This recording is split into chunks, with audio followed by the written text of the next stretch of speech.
이 토큰이나 NFT 때문에 우리가 진짜 만들고 싶었던, 그리고 굉장히 큰 노력을 공을 들여서 만들었던 제품 자체가 무너질 수 있기 때문에 그 부분에서는 굉장히 조심하려고 노력하고 있습니다.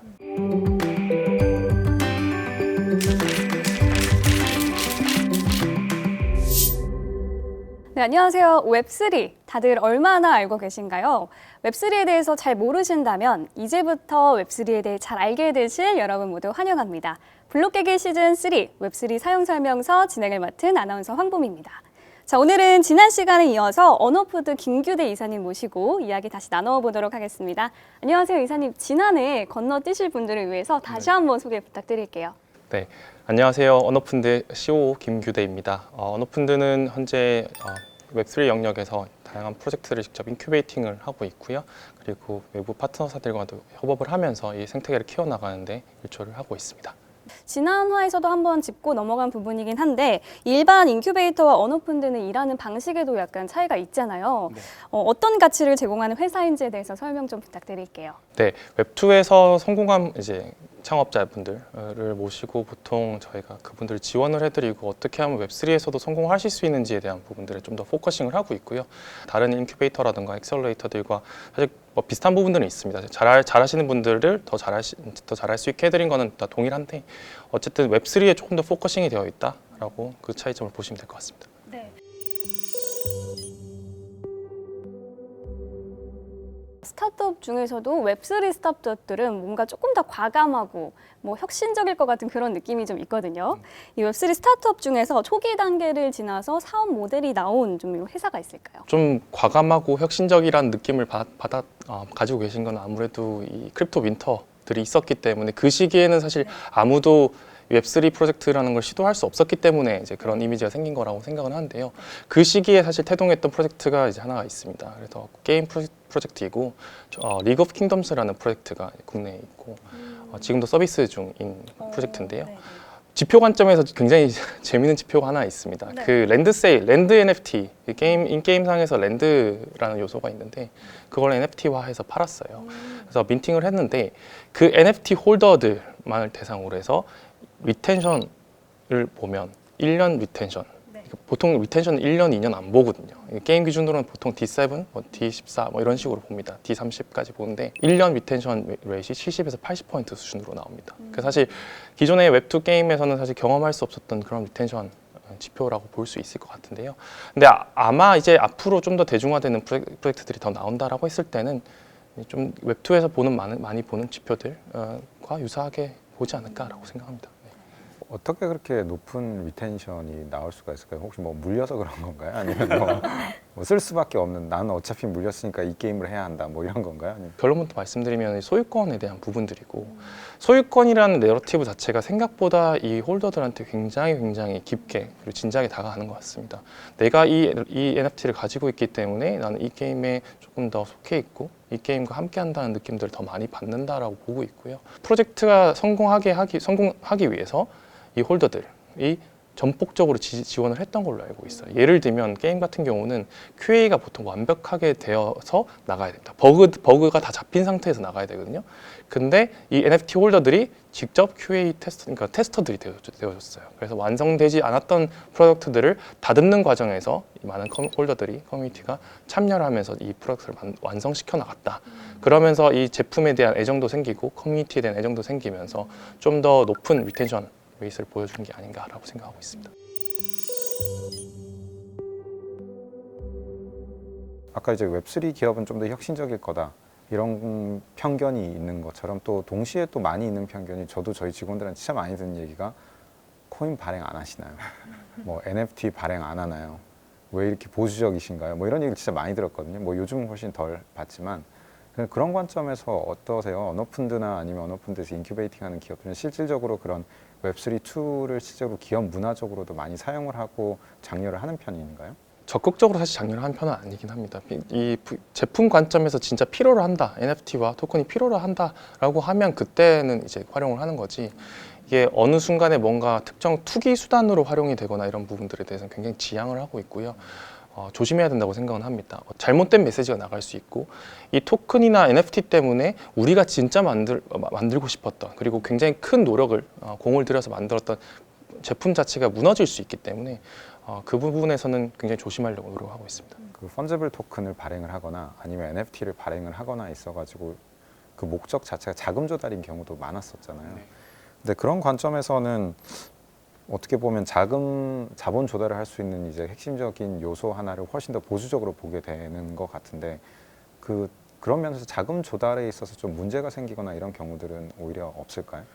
누가 봤을 때도 상식적이다라는 관점에서 이 사업을 영위해 갖고 성공한 사례들을 만들었으면 이 투자를 하겠다는 생각을 가지고 토큰을 사거나 NFT를 샀던 그런 유저들, 고객들 또는 커뮤니티 홀더들한테도 좋은 인상을 남겨줬고 그리고 그런 형태로 계속 이제 초기에 자본을 모을 수 있는 형태가 지속될 거라고 되었을 거라고 생각은 하는데요. 좋지 못한 사례들이 많이 있었고 그러다 보니까 그런 과정에서 어쨌든 이 웹3 프로젝트의 처음에 초반에는 장점이다. 초기 자본을 조달하기 용이하다라고 했던 부분들은 그 장점이 점점 더 희석되어 가고 있는 게 아닌가라고 생각합니다. 추가로 관련돼서 이제 하나만 여쭤보면 최근에 이제 포르쉐에서 NFT를 팔았죠. 근데 완판이 안 됐어요.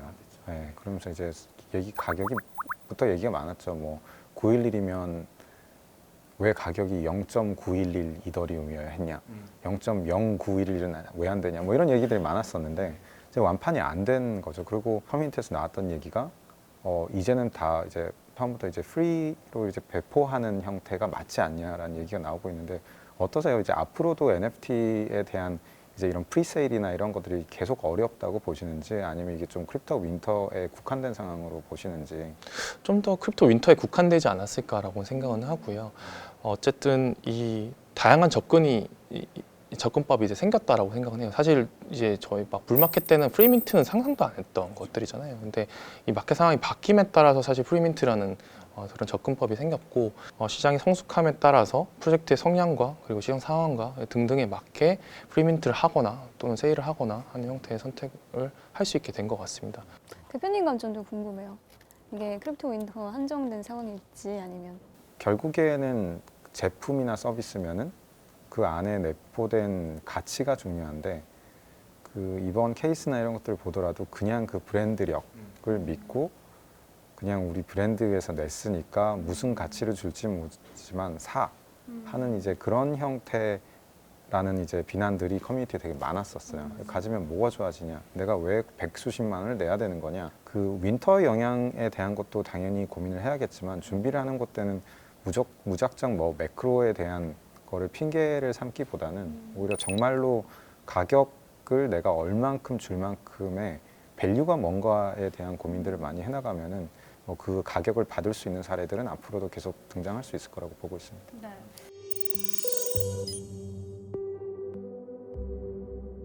그리고 웹2 스타트업이었는데 웹3 비즈니스를 하려고 하는 회사들이 많잖아요.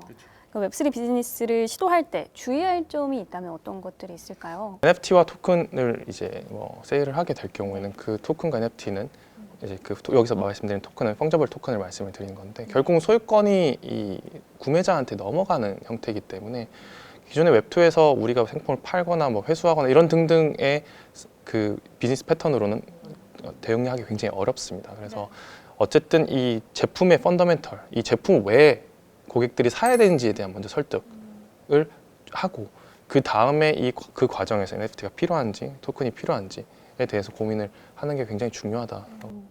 단순히 기존 기업들의 맹목적인 로열티를 믿고 하면 안 되고 철저한 고민이 먼저 선행이 돼야 될 것 같네요. 네. 저도 이제 그 부분에서 생각을 좀 보태서 말씀드리자면은 어떤 한 가지의 트라이얼에서 어떤 프루프를 보여줬다라고 해서 그걸 그대로 벤치마킹을 하려기보다는 오히려 너무 모른다라고 생각을 하지 말고 이제 본인 회사에서 가지고 있는 자산이 뭔지, 강점이 뭔지, 활용할 수 있는 게 뭔지 이런 것부터 함께 따져가면서 오히려 모르지만은 그럴수록 더 본인이 확실히 알고 있는 거에서 출발을 하는 게 중요할 거라고 보고 있습니다. 조금 더 얹어서 말씀을 드리자면 보통 벤치마킹 한다고 하면 이제 다 데스크 리서치를 하고 이제 책상에 앉아서 구글링을 하고 하는데 굉장히 위험한 접근 중에 하나가 될 수 있다고 생각해요. 왜냐하면 이 웹3라고 하는 인더스트리 자체가 굉장히 빠르게 변하고 그리고 생각보다 아카이빙이 잘 되지 않습니다. 그런 부분들이 있고 많은 데이터들이 그 기록들이 뭐 트위터나 이런 등등의 디스코드나 이런 다양한 채널들에 파편화되어 있기 때문에 최신화된 트렌드를 사실 트래킹하기는 아직까지는 굉장히 힘든 부분이 있어요. 예전에 비해서 뭐 몇 개월 전 또는 1년, 2년 전보다는 훨씬 더 좋아지고는 있습니다만은 아직까지는 좀 더 시간이 필요하다고 생각을 하고 지금 만약에 네이버에서 NFT 게임 이런 걸 찾는다고 하면 뭐 엑시 인피니티라든가 이런 등등의 이제 조금 더 트렌드가 지났다라고 이제 시장 업계 내에서 보고 있는 게임들, 프로젝트들에 대한 정보를 얻으시게 될 텐데 그러면 많이 늦으신 거죠. 그러니까 트렌드가 지난 정보를 보시게 되는 거죠. 그러니까 벤치마킹을 하려고 해도 잘해야겠네요. 그래서 오히려 따라하면 안 되고. 업계 사람들을 더 많이 만나야 더 많이 듣고 그리고 직접 뛰어드는 것도 사실 많이 직접 발로 뛰어라. 네, 그래서 대기업분들한테 대화를 하면서 어떻게 하면 좋겠냐라고 말씀을 많이 질문을 하세요. 그러면 제일 자주 드리는 말씀이 작게라도 직접 해보시라고 말씀을 많이 드립니다. 작게라도 해보면 그 차이를 직접 느낄 수 있기 때문에 우리가 뭘 잘할 수 있고 우리는 뭘 못한다. 그럼 우리는 여기서 하면 못하는 거는 하면 안 되는 건지 아니면 우리가 보완을 해야 되는 건지 이런 판단들을 할 수 있다고 생각하고 잘하는 건 더 부스팅하면 될 거고요. 거기서 근데 실무자 대기업 다닐 분들이 들으면 이런 생각할 것 같아요. 작게라도 하는 거 나도 너무 동의하는데 작은 거 가져가면 우리 대기업이 이런 작은 걸 하는 거냐 뭐 이런 불만들도 있더라고요. 그래서 뭐 결론적으로는 실무자분들이 고생이 많으실 것 같아요. 그래서 이 자리를 빌어 제가 카메라 보고 말씀드리겠습니다. 이 자리를 빌어 높으신 분들께 말씀드리면 실무자분들이 믿으시고 어쨌든 작은 거에서부터 시작을 하시는 게 꼭 중요하다는 말씀을 드리고 싶습니다. 네. 꼭 보셨으면 좋겠네요.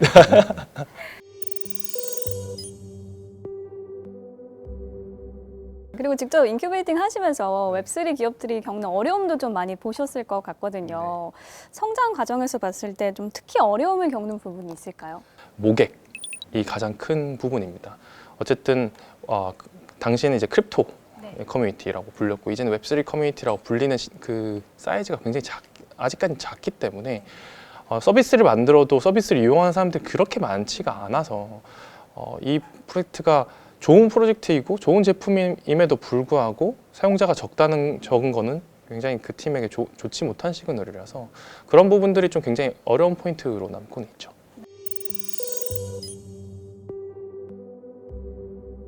이번에는 회사 입장이 아닌 이 씬에 참여하고 싶은 개인의 입장에서도 한번 이야기를 해볼게요.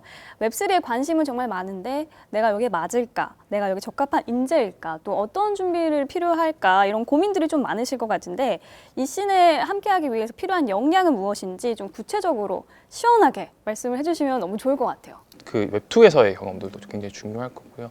웹3의 영역에서의 경험도 중요하겠습니다만은 최대한 다양한 경험을 해보는 게 중요하다라고 저는 생각합니다. 근데 문득 궁금한 게 대표님은 웹3에서 커리어를 시작하셨나요? 아니요, 저는 웹2에서 시작했습니다. 좀 어떤 커리어들을 밟아오셨는지도 궁금해요. 첫 직장은 전략 컨설팅 범인 베인앤컴퍼니라는 회사에서 시작을 했고요.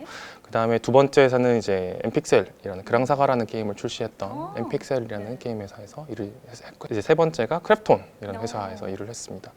그리고 지금 이제 언오픈드로 와 있고 아까 제가 앞에서 말씀드린 좀 다양한 경험의 차원에서 말씀을 드리자면 베인앤컴퍼니라는 회사에 있으면서 대기업들과 일을 하면서 대기업들이 어떤 고민을 하는지 사업 의사 결정을 하는 데 있어서 어떤 의사 결정 절차를 밟고 어떠한 근거들이 필요하고 어떤 분석들이 필요한지에 대한 부분들을 배웠고요.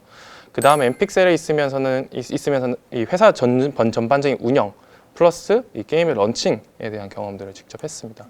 그리고 이제 크랩톤에서는 이제 투자, 그 게임 스튜디오, 개발 스튜디오에 대한 투자들에 대한 경험들을 쌓았고 그러면서 이제 언오픈드에 왔는데 언오픈드가 엑셀러레이팅을 하는 거죠. 언오픈드가 이제 새로운 스타트업을 직접 투자를 하진 않지만 어쨌든 인큐베이팅을 하고 그리고 이 프로덕트를 런칭하는 과정 속에서 다양한 지원들을 하다 보니까 이 앞단에서 저희 앞 커리어에서 경험했던 그런 부분들이 다양하게 도움이 되는 것 같습니다. 웹3로 넘어오시면서 좀 어려웠던 점 같은 게 있으셨을까요? 기술 용어를 처음에 이해하는데 굉장히 어려웠어요. 왜냐하면 지금도 사실 저는 개발자 출신이 아니기 때문에 어려워요. 근데 그게 좀 처음에 가장 큰 장벽이었던 것 같은데 어느 시점에 내가 기술 영어를 100% 이해할 필요가 없구나라는 생각이 들면서부터 좀 더 일을 하는 데 있어서 좀 더 수월한 부분들이 있었던 것 같습니다. 근데 말씀하신 것처럼 개발자와 비개발자는 직무가 또 다르잖아요. 그렇죠. 그래서 이 직무별로도 한번 필요한 역량에 대해서 말씀해 주시면 좋을 것 같아요. 뭐 사업 직군으로 국한은 먼저 말씀을 드린다고 하면 네. 어쨌든 앞에서 말씀드린 대로 좀 더 다양한 경험을 해본 사람이 좋다. 그리고 이 스타트업들인 경우들이 많기 네. 때문에 네. 혼자서 다양한 역할을 하면서 이 오너십을 가져가야 되는 부분들이 많아요. 네. 그런 상황 속에서 좀 임기응변도 할 수 있어야 되고 내 것처럼 할 수 있는 그런 부분들. 사실 대표님이시니까 그 어떤 직원분들이 어떻게 일했으면 좋겠다는 사실 생각을 제일 많이 하실 것 같은데 그런 부분들에 대해서도 어떻게 동의를 하시나요? 아무리 기술 회사를 하더라도 마케팅이 있고 사업 개발이 있고 전략이 있고 기획이 있고 다 있기 때문에 네. 사실상 그런 관점에서 보면 결국에는 그 기술 산업이라고 하더라도 그 핵심적으로 기술 주변에서 해야 되는 회사로서의 사업으로서의 역량이 필요한 부분은 공통적으로 있다라는 부분에서 너무 기술에 대한 진입 장벽을 크게 안 느꼈으면 하는 생각들을 늘 하고 있는 것 같습니다. 아까 그 비개발자에 대한 부분들, 사업적 역량에 대한 부분들 말씀드렸는데 개발자는 그럼 어떤 역량이 필요한가? 제가 정확한 개발자 출신이 아니기 때문에 사실 100% 맞다 아니다라고 말씀드리긴 어렵겠지만 어쨌든 기본적으로 웹2에서도 개발을 잘 하셨던 분들이어야 될 것 같고요. 이 컨트랙트도 다양한 언어들이 있기 때문에 그 언어들에 대한 새로운 언어에 대한 습득력 이런 부분들도 굉장히 중요하다고 보고 있습니다. 그리고 또 새로운 시도들이 많이 되고 있다 보니까 좀 더 프로덕트 자체에 대한 이해도도 좀 요구한 바도 있는 것 같아요. 웹2 같은 경우는 직군에 따라서 이 각자의 역할들이 사실 명확하게 구분되어 있는 반면에 웹3 스타트업 같은 경우는 손이 부족하다 보니까 좀 더 다양한 역할들을 동시에 한 사람이 좀 책임져 줬으면 하는 그런 부분들이 있어서 때에 따라서는 그 개발자들이 좀 부족한 기획 역량이라든가 이런 부분들도 채워야 되는 경우들이 좀 있었던 것 같습니다. 두 분 모두에게 궁금한 게 웹2에 있다가 웹3로 이제 넘어와서 프로젝트를 참여하게 됐을 때 좀 어떻게 공부를 하고 어떻게 접근을 하면 좋을지 궁금하거든요. 내가 모르는데 어떤 건너뛰어가지고 어마어마한 혁신성을 가지고 출발해야겠다라는 그런 기대치를 가지기보다는 지금 내 출발 시점에서 내가 어떤 것들을 여기에서 할 수 있는 것들이 있는가부터 찾아서 하다 보면은 처음에 삽질도 하고 노가다도 하고 하다 보면은 몇 달 뒤만 하더라도 그렇게 진정성 있는 몇 달만 보내면은 훨씬 이 업계에서 진정성 있게 갈 수 있다라고 생각을 하고 있습니다. 네. 저도 사실 대표님께서 말씀하신 그 진정성 있는 몇 달이라는 게 굉장히 중요한 시기인 것 같고 제가 넘어온 시기가 사실 대표님보다는 비교적 최근이기 때문에 네. 좀 더 현실적인 도움이 될 수 있을 거라고 한 생각하는데 1년 반 정도 되셨다고. 네. 그때 당시 사실 아까 말씀드린 대로 자료가 별로 없었어요. 온라인상에도. 그래서 어떻게 했냐면 트위터를 보면서 뭔가 굉장히 좀 트렌디한 그리고 많이 화제가 되는 프로젝트들을 이제 찾아서 그 프로젝트의 백서를 좀 읽었어요. 그때 당시까지만 해도 백서가 굉장히 다양한 내용이 많지 않았기 때문에 좀 읽는 데는 어려움이 없었고 그러면서 조금 더 이제 가지치기를 하면서 리서치를 좀 했던 것 같습니다. 그러면 좀 백서 읽기를 일단 추천을 하시나요? 아니요, 지금으로 생각하면 사실 백서 읽기라기보다는 어쨌든 트위터를 하면서 조금 더 이쪽 문화에 대한 이해와 그리고 어떤 트렌드가 오고 가는지에 대한 부분들을 좀 더 팔로우 하시는 걸 추천드리고 어느 회사에 대해서 또는 어떤 산업에 대해서 잘 이해하려면 주식을 사라라는 말씀을 가끔 종종 하시잖아요. 그런 맥락에서도 내가 좋아하는 괜찮은 프로젝트가 보여 또는 괜찮은 토큰이 보인다라고 하면 조금 사보는 것도 저는 괜찮은 접근이라고 생각을 해요. 사게 되면 어쨌든 이 등락이라는 게 생기기 때문에 내가 공부를 해야겠다라는 마음이 무조건 생기더라고요. 근데 만약에 두 분이 좀 시간을 돌려서 취준생으로 돌아간다면 어떤 선택을 좀 하실 것 같아요? 그러니까 곧장 창업에 도전하실 건가요? 제 성향상 저는 한 번 더 좀 어딘가에 거쳐서 가려고 하지 않을까라고 생각하고 특히 이게 2023년으로 돌아간다라고 하면 창업에 대한 꿈을 꾸기 쉽지 않을 것 같다. 결국 이 매크로에서 내가 자금 조달을 할 수 있을까에 대한 걱정을 할 것 같은데 인생을 한 번 더 산다. 제가 진도준이 된다라고 생각하면 창업을 도전하겠습니다. 네. 네, 좋습니다. 대표님 생각도 궁금해요. 지금 창업을 한다라고 하면 훨씬 더 많이 알아야 되는 것 같고 그 시작부터 그리고 훨씬 더 많은 것들을 경험해 본 상태에서 네. 시작을 할 수 있는 것 같아요. 그래서 그게 이쪽에서의 커리어를 꿈꾼다는 거랑 창업을 한다는 거는 좀 무게가 달라질 것 같고요. 그래서 예전보다는 지금 생각을 하면 창업하는 환경은 훨씬 더 보면 어려워진 부분들도 있는 것 같아서 고민들이 될 것 같습니다. 근데 이런 얘기하면은 뭐지? 하지 말라는 건가? 이런 생각을 할 수도 있는데 반대로 좋아진 면들도 있어요. 그래서 반대로 창업을 할 수 있는 부분들을 고민을 더 많이 할 수 있는 여지는 예전에는 산업이 굉장히 작았고 초창기였기 때문에 사실 고민할 수 있는 영역도 많지 않았어요.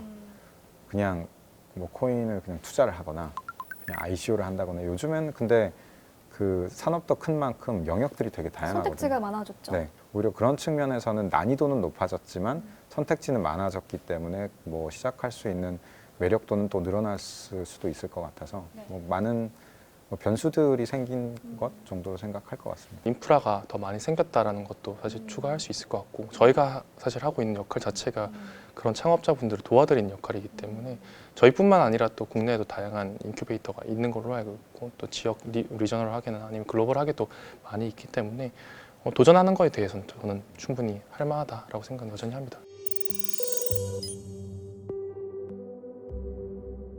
처음에는 오히려 되게 머뭇머뭇했는데 오히려 나중에 이렇게 잘 전환이 되었었던 분들이 가지고 있었던 어떤 특성이나 이런 것들이 있으면 한번 얘기해 주시면 좋을 것 같아요. 그러면은 웹3를 고민을 난 아니야라고 생각하고 있는 많은 뛰어난 분들도 내가 맞을 수도 있겠구나 이런 생각들을 할 수 있을 것 같아서 혹시 그런 어떤 포인트들이 있으셨을까요? 여러 포인트가 있겠지만 하나 굳이 찝자면 저는 맷집이라고 할 수 있을 것 같습니다. 맷집? 그러니까 얼만큼 내가 견뎌낼 수 있냐. 사실 이 크립토, 이 웹3 시장은 당장 비트코인 차트만 봐도 굉장히 이 플럭추에이션, 변동폭이 굉장히 크거든요. 근데 그 변동폭이 큰 시장 속에서 살아남기 위해서는 어쨌든 내가 이런 큰 변화들을 이겨내고 나 자신을 지켜내고 내가 서 있는 곳을 그대로 이제 계속 서 있을 그러한 맷집이 필요하다고 생각을 합니다. 그래서 내가 가고자 하는 방향이 어딘지 꾸준하게 밀고 나갈 수 있는 그런 맷집이 꼭 필요하다고 생각합니다. 나는 안 맞을 거야 이런 생각들을 쉽게 하거든요. 그래서 그런 분들 대상으로 아니야. 당신 같은 분도 충분히 올 수 있어 라는 메시지를 전달을 한다는 차원에서 본다면 좀 회사 내에서 가장 어떻게 보면 웹3 회사에 안 다닐 것 같은 이력이나 이런 특이한 이력을 가지신 분들 혹시 좀 뭐 예시를 들 만한 것들이 있을까요? 대기업에서 물류 담당을 하셨던 분이 오, 물류 담당. 네, 저 커뮤니티 매니저로 일을 하고 계시고요. 또 다른 커뮤니티 매니저는 원래 학교 선생님이셨어요. 오, 학교 선생님이요? 네, 학교 선생님이었는데 교직을 그만두시고 커뮤니티 매니저를 하시겠다고. 혹시 과목은 뭐였는지 좀? 제가 알고 있기로는 수학입니다. 네. 그래서 우회긴 하네요. 네, 그 영역뿐만 아니라 경력을 한 20년 넘게 웹2 전통 게임사에서 이 개발만 하시던 분들도 저희가 인큐베이팅 하고 있는 프로젝트에 와서 지금 웹3를 배워가면서 게임 개발을 하고 계신 경우도 있죠. 그래서 절대 내가 이 업계 웹2 전통 산업에 20년 넘게 있어서 이제 웹3를 못 갈 거야라고 생각할 필요도 없고 지금 내가 하는 일이 당장 웹3랑 연결되는 지점이 없는 것 같아서 내가 웹3를 못 갈 거야라는 생각을 가질 필요가 굳이 없을 것 같다고 생각합니다. 네, 이 얘기 들으신 많은 분들이 뭔가 좀 웹3에 대해서 허들이 높다고 생각했다가 나도 해볼 수 있겠는데? 라고 좀 긍정적으로 생각해 볼 수 있을 것 같아요. 자, 이렇게 해서 오늘은 언어펀드 김규대 이사님과 함께 웹3 스타트업에 대해서 그리고 또 웹3 씬으로 온보딩하는 방법 그리고 이 씬에서 기대하는 인재상까지 이야기 나눠봤습니다. 오늘은 여기까지고요. 블록 깨기 시즌3 웹3 사용 설명서 저희는 다음 주 수요일에 다시 돌아오도록 하겠습니다. 감사합니다. 고맙습니다.